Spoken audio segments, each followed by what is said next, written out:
Governar é uma questão de tempo para quem aprender a andar aliançado. Nessa roda. E ali as freiras giravam e essa criança podia ficar até os 7 anos.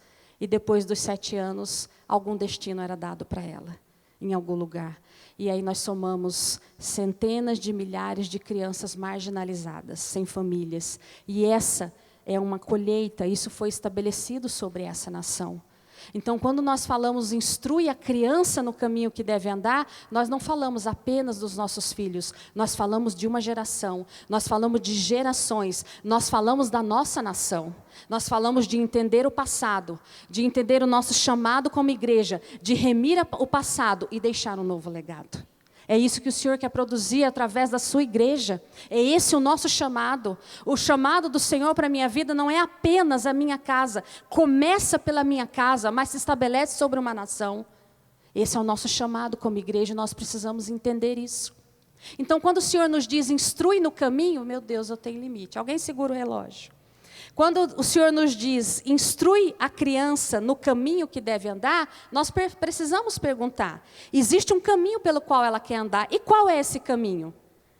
E aqui, nós vamos tocar no primeiro ponto, no versículo tão conhecido, João 14,6, você não precisa abrir, eu leio aqui para você, e Jesus disse, eu sou o caminho, a verdade e a vida. Ninguém vem ao Pai senão por mim. Veja, não existem caminhos. Jesus diz, eu sou o caminho. Você precisa saber a definição de caminho, a definição é Cristo. Então, quando a palavra de Deus diz, instrui a criança no caminho que ela deve andar, ela está falando acerca de Cristo. Ele é o caminho.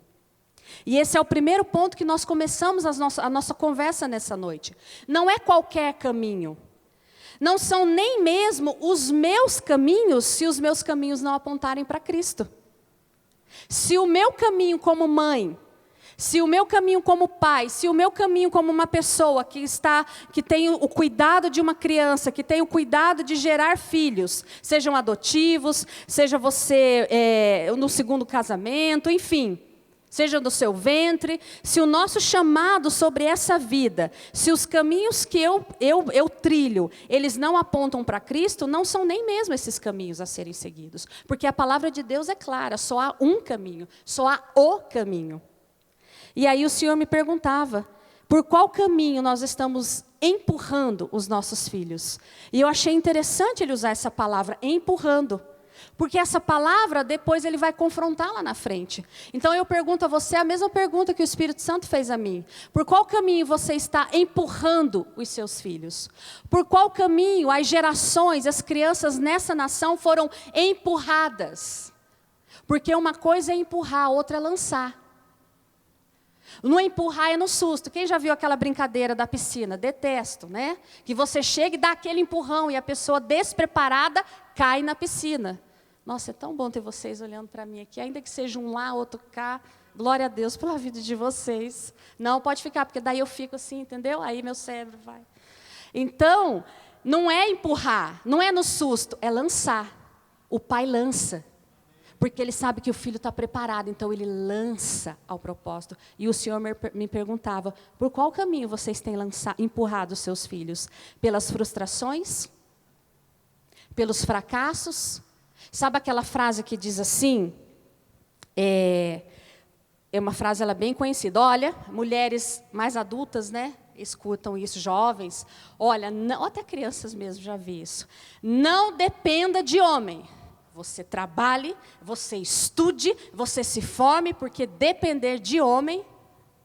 E aí você aponta um caminho para essa menina, para essa jovem, para essa mulher. Mas esse caminho é o caminho que aponta para Cristo, ou é um caminho que veio pela frustração de uma mulher, que teve uma história machucada, e agora essa é a ótica dela para conduzir o caminho das suas filhas, dos seus filhos.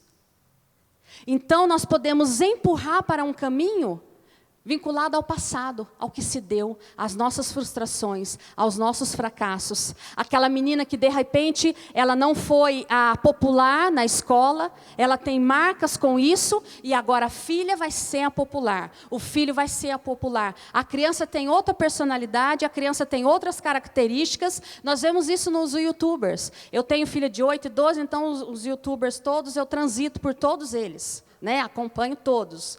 É triste muitas vezes ver, você vê que aquela criança não está ali, ela foi construída, ela foi manipulada para estar ali à frente daquela câmera sorrindo, e você vai discernindo um pouco as coisas e vê muitas vezes uma mãe que quer aparecer e quer projetar nos seus filhos o desejo de aparecer. Empurra-se para um caminho, mas não o caminho do Senhor. Seja macho, homem tem que ser macho. Isso é baseado em qual palavra? Isso é baseado em qual história? Isso aponta para qual caminho? No caminho de frustração de um homem, muitas vezes, que foi ferido, que foi machucado? Então o Senhor nos perguntava, esse primeiro ponto, só existe um caminho, só existe o caminho, e o caminho é Cristo. E com isso nós vamos chegando ao segundo ponto. Eu vou ser bem breve, então nós vamos passando por esses pontos que o Senhor nos deu, e depois nós vamos debater. Depois a nossa ilustre banca, que eu vou conduzir aqui, vai debater e responder todas as perguntas que vocês tiverem. Elas estão anotando tudo, irmãos, essa é a sua chance. Profeta Suzana, olha o time, Profeta Suzana, Pastora Marluce, Mestre Maurileia. Envia aquela pergunta que você sempre sonhou em fazer, esse é o momento. Você não encontrará outra banca como essa é a sua oportunidade. E eu estarei aqui conduzindo esse bate-papo. E aí nós vamos para o segundo ponto, o caminho. E aí o Senhor diz assim, instrui. E aí começa a pegar. Porque então eu só tenho um caminho que é Cristo, o caminho. E a palavra de Deus diz instrui. O verbo instruir, ele diz de transmitir algo. Quando eu instruo, eu transmito. Ou seja, ninguém transmite nada que não tenha. Para que eu possa transmitir, primeiro precisa estar em mim. Tem que estar em mim para que eu possa transmitir ao outro. Não é dar, olha, dê o caminho. Não é dar o caminho, é instruir. O maior desafio dos pais é o que eu só posso transmitir Cristo se Cristo está sendo formado em mim. Não é um apontamento, olha meu filho, geração, crianças nessa nação, olha, vão por ali. Vão por esse caminho é bom. Não é um apontamento, é transmissão. Eu dou daquilo que eu tenho. Eu só posso transmitir Cristo se Cristo está sendo formado na minha vida. Essa geração só vai ter esse caminho percorrido quando houver uma igreja que transmita a Cristo. Quando houver uma igreja, quando essa igreja governa nos montes, governa nas áreas, nas diversas áreas da sociedade, quando essa igreja transmite os preceitos, os valores do nosso Senhor, essa geração recebe. Não adianta apontar um caminho. Então, eu tenho que ir junto pelo mesmo caminho. O pastor Juscelio fala muito disso. Ir junto, instrui o menino no caminho que deve andar, é pegar pelas mãos e caminhar junto, lado a lado, lado a lado, passar por todos os altos e baixos do caminho, passar e olhar as flores, passar e olhar a queimada. Não é quando você vai passeando, você já passeou com seu filho, você já passeou, já teve a oportunidade de passear com uma criança bem pequena? É maravilhoso, eu tenho uma pequena de 2 anos, e é maravilhoso enxergar o mundo pela ótica de uma criança pequena. Porque nós passamos batido pelas coisas e ela enxerga cada detalhe. Ela enxerga a cor das flores, ela se deslumbra com o formato de uma flor, com um animalzinho, com um bichinho que passa, com uma nuvem no céu, e ela te aponta aquilo. Porque você está no caminho, do lado dela, e aí você para e desfruta de um caminho que muitas vezes você sequer estava percebendo. E quando o Senhor nos diz instrui, que é esse caminhar no mesmo caminho, esse é um desafio para os pais. E eu tenho aprendido isso na minha maternidade, eu tenho aprendido isso como professora que sou, observando e relacionando-me com as crianças, com os adolescentes. O maior desafio, e o que o Senhor requer de nós, não é ser perfeito, não é a perfeição. Não é a ausência de erros. Pastora, porque para instruir no caminho de Cristo, então Cristo tem que ser formado em mim, na perfeição, e aí eu posso transmitir. Não é a ausência de erros, é a presença da verdade na nossa vida. Não é a ausência de erros, não é a ausência de equívocos, é a presença da verdade. Porque quando o Senhor diz instrui pelo caminho, é no caminho que vão surgindo as oportunidades de instrução. Como que eu ensino perdão ao meu filho? Perdoando. Como que meu filho vai ser instruído no perdão? Quando ele me vê perdoando. Você já pediu perdão ao seu filho? Eu já pedi perdão ao meu filho? Quando meu filho olhar e ver a manifestação da verdade em mim, e vou dizer para você, os momentos mais maravilhosos são naqueles em que nós erramos sim. E manifestamos a verdade sobre a vida deles. Somos capazes de pedir perdão, de nos arrepender. Nesses momentos em que nós morremos e manifestamos a Cristo, são excelentes momentos de aprendizagem para os nossos filhos. Porque eles podem ver não a ausência do erro, mas a presença da verdade nas nossas vidas, que coloca todo o caminho alinhado ao caminho de Cristo. Não é ser perfeito, não é a ausência de erros, é a presença da verdade, é o quanto da verdade nos governa. Então, se você passa por um processo de separação, as coisas velhas se passaram, eis que tudo se fez novo, e você chega à casa, e você passa por esse processo, e você está aqui com seus filhos. Esses dias eu ouvi um testemunho lindo de uma mãe, que conversando com o seu filho pequeno, ela se constrangeu profundamente por ver o quanto ele estava guardado. Uma palavra que o Senhor disse a ela: posicione-se. Posicione-se em mim, e seus filhos estarão guardados em mim. E ela se constrangeu profundamente em gratidão por ver os seus filhos guardados, por ver que todo o processo de divórcio, de separação, de adultério, não tocou a vida dos seus filhos, porque eles foram guardados, porque ela se posicionou em Cristo, em retidão, em busca pela verdade, em morrer e deixar que Cristo seja formado, e isso preservou a vida dos seus filhos. Não é o quanto nós erramos ou deixamos de errar, é o quanto a verdade é presente em nós. Não é a história que se passou, é o quanto nós remimos a história a partir da vida de Cristo em nós. Se você teve, ou como eu disse, o exemplo da separação, ou do casamento reestruturado, eu quando cheguei aqui estava com o meu casamento destruído, tenho passado por um processo profundo de restauração. É o quanto de verdade minhas filhas conseguem ver na minha vida, na vida do meu esposo.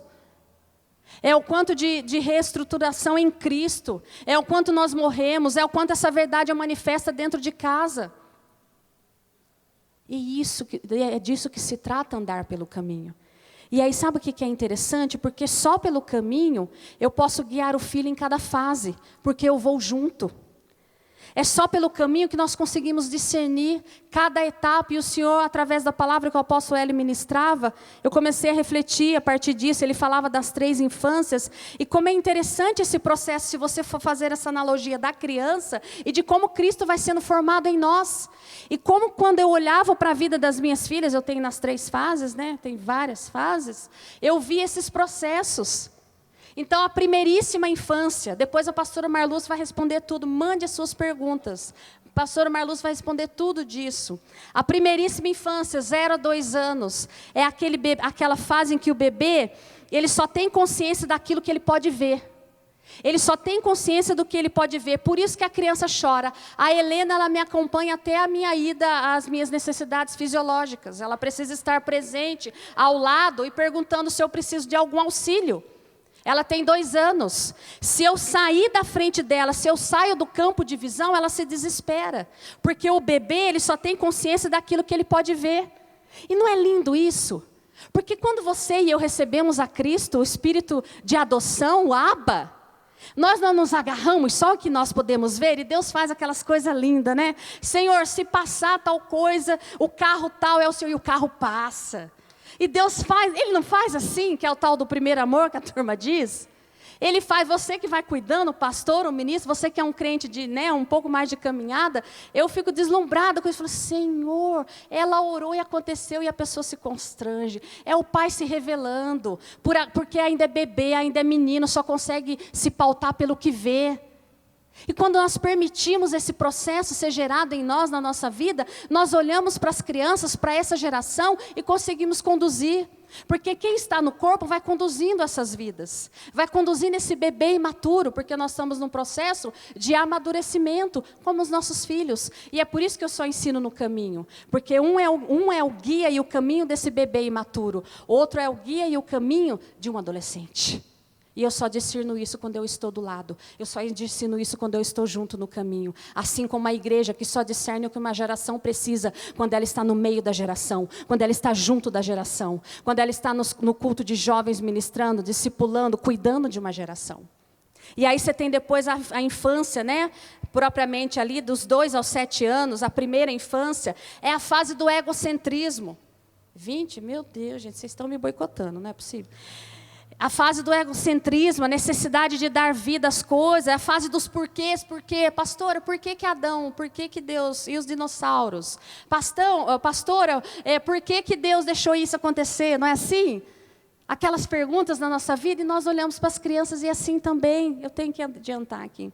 A terceira, que é a adolescência, e que aí já começa a pré-adolescência, você já começa a entender as regras sociais, você já começa a ampliar a sua visão de corpo, e você vê isso numa geração, você vê isso nos filhos.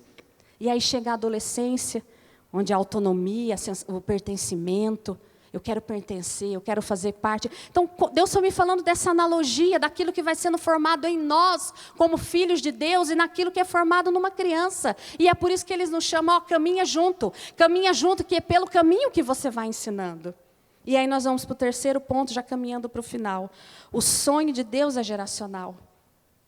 Por isso que Deus nos alinha com aquilo que é realizado na vida das crianças, dos filhos. Ele fez esse paralelo com aquilo que é realizado na nossa própria vida espiritual. Uma geração comunicando a outra. Uma geração declarando sobre a outra. Uma geração estabelecendo a verdade sobre a outra. O sonho de Deus é geracional. Salmo 145, 4, 6 diz: uma geração contará a outra a grandiosidade dos teus feitos. Eles anunciarão os teus atos poderosos, proclamarão o glorioso esplendor da tua majestade. A própria palavra de Deus diz que uma geração anuncia a outra. Aquilo no que somos filhos, o que nossos filhos, assim como nós produzimos, impactam uma geração. O que nós produzimos como geração e o que nossos filhos produzem não é algo individual, não é algo subjetivo. Existe um choque de cultura entre o individual e o geracional. Né? Em outro momento a gente fala mais disso, mas no mundo a cultura é o meu e eu. Meu, eu, para mim. Isso é uma cultura disseminada. Disseminada pelo marketing, pelas propagandas, pelos filmes, pelas novelas, por toda uma cultura do meu, do eu. O meu, eu quero ter, como é que essa geração quer ter? As curtidas, os tantos de likes, porque daí o meu, e quer ser o quê? Porque eu preciso, esses dias a minha falou o quê? Mãe, para ter muitos likes, para ter muita visualização, mas por que você precisa? Não, porque eu preciso, né, para poder ter visualização. O meu, o eu, uma cultura centrada nisso. E o das gerações, a cultura geracional do Senhor, pela qual a bênção se estabelece de forma geracional, é a cultura do nós, do nosso. E isso respalda em tudo. Se você olhar o cuidado da terra, se você olhar como essas gerações que vieram, né, que foram antecedendo as nossas e a nossa, um consumo desenfreado, sem preocupar-se. O importante é que eu tenha todos o made in China, eu tenha tudo que... Você vai na cidade, você vai comprar alguma coisa ou outra, você fica... depois de uma pandemia, a necessidade de comprar pelo comprar. E a pessoa entra, parece uma barata tonta. Eu preciso comprar, eu preciso pegar algo, eu preciso sair dali. O quanto isso custa ao planeta, o quanto isso custa à natureza. Não, vamos preservar a natureza. A gente planta algumas árvores para preservar a natureza. Eu vi algo tremendo. Se o ser humano acabar, a natureza está preservada. É o ser humano que precisa da natureza para se preservar. Deus deixou a terra para que nós governássemos, cuidássemos dela. Então esse pensamento individual é mais do que algo que toca apenas as nossas vidas. Fala das gerações, fala de legado, fala de que terra, de que planeta nós vamos deixar, de que mentalidade. Você consegue perceber? E aí, por isso que a bênção do Senhor também é transmitida de forma geracional. Também é transmitida de uma geração para outra. Por isso que é instrui, porque eu porto a bênção que em mim habita através de Cristo. Eu instruo e imparto isso sobre a vida do meu filho. Porque ele me olha, porque ele vê e porque ele vai andando pelo caminho. E ele vai observando os meus erros, os meus equívocos. Mas ele sempre vê uma verdade manifesta, sobretudo na minha vida. É isso que essa geração precisa. É isso que essa geração precisa, olhar para os pais, olhar para aqueles que estão uma geração adiante e ver a verdade manifesta de forma inegociável. Inclusive quando se erra, inclusive quando se comete um equívoco. E aí nós vamos para o quarto ponto. O povo hebreu, o povo judeu, de forma muito forte, eles tratam da formação, né? Eles têm isso como muito forte. A gente já viu várias passagens, o apóstolo falou disso, desses processos em que eles formam e estabelecem marcas, né, desse processo de formação. E os eruditos daquela época, eles falavam que nesse caminho que deve andar, estava muito ligado a treinar a vocação daquela criança, as aptidões, as habilidades que ele possui. Instrui a criança no caminho que deve andar, perceba o que ela porta, perceba as vocações, a vocação dela, as aptidões, e invista nisso, treine nisso. E aí o Senhor me dizia, para ensinar no caminho que se deve andar, o pai precisa conhecer o que o filho porta. Conhecer o coração do filho. Isso fala de paternidade. Porque quando eu estou pelo caminho, eu reconheço e conheço o que aquele filho porta. O chamado do Senhor para a vida dele. Aquilo que o Senhor destinou, quem é aquela criança, quais as qualidades, quais as coisas que precisam ser alinhadas, quais as coisas que precisam ser vencidas. E eu vou instruindo de forma individual cada filho. Eu tenho 3 filhas, cada uma personalidade, cada uma com a sua característica. Eu preciso conhecer o que cada uma porta. Eu preciso conhecer e ouvir do Senhor o chamado dEle para a vida delas. Nós precisamos, como nação, conhecer os filhos, conhecer as crianças, o que o Senhor chama essa geração. O que o Senhor chama, o que essa geração pós-pandemia, e falo de crianças que estão nas nossas casas, falo dos nossos filhos dos nossos amigos, dos nossos parentes, o que eles carregam, o que eles portam depois disso. Nós, como igreja, precisamos entender isso. Cada filho, num dado momento do caminho, fará a escolha. Não, pulei. E aí nós concluímos, eu preciso concluir, que cada filho porta uma coisa. E só quem conhece é o Abba, é o Pai. E é por isso que nós, que exercemos paternidade sobre os nossos filhos biológicos ou espiritualmente, nós precisamos ouvir do Pai. E aí eu encerro com o conceito da uiotesia, da adoção. No Éden, nós fomos desamparados pela separação de Deus que nos fez órfãos. A natureza adâmica foi contaminada pela orfandade, que nos separa de Deus, que nos fez órfão. Mas em Cristo nós somos adotados. Em Cristo nós nos tornamos filhos. E o Senhor me dizia disso. Filhos não são pesos. Educar filhos não é pesado. E essa palavra pesada, no sentido de ser, sabe, algo ruim, algo custoso, não. Não é algo que é opressor, é algo que pesa nesse sentido figurativo de forma negativa. O peso que o Senhor estabelece vem pela grande responsabilidade que é formar um filho. Custa sim, custa tudo. Eu conversava com a profeta Suzana hoje à tarde e falava, se você quiser fazer um arroz com feijão todo mundo faz. Se vai grudar na parede, se não... Né? Será que eu falo do arroz da pastora Zelinda? Não vou falar. Mas se você quiser fazer um arroz com feijão, todo mundo faz, gente. Aguado, com caldo, de qualquer jeito você faz. Agora, se você quiser o Masterchef, você precisa estudar, dedicar, você precisa buscar, aperfeiçoar, custa, você precisa investir.